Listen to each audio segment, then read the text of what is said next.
2002. It was all wars on terror, violent video games, and rogue butlers. Thank Christ there was a World Cup on in the tiny remote country of Japan, South Korea, which meant that because of the time difference, the whole of Britain had to get up early and start drinking beer at 7 in the morning every day for a whole month.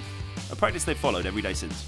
It all kicked off with France losing Senegal, a trick they repeated twice more, failing to score in a single game and going home full of embarrassment, although not as much as Rivaldo, who took a ball to the knee and instantly began to orgasm uncontrollably, or feign injury to get someone sent off.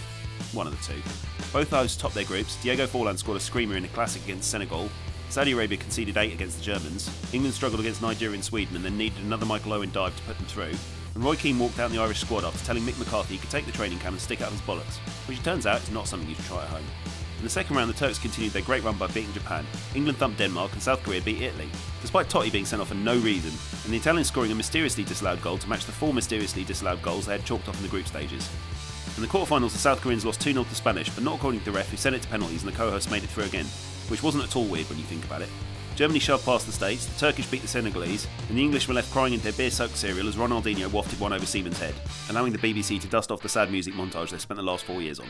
In the semis, Germany beat South Korea despite a valiant effort by Gus Hiddink's men, by which I of course mean the referees. And Brazil beat Turkey with another tasty Ronaldo goal.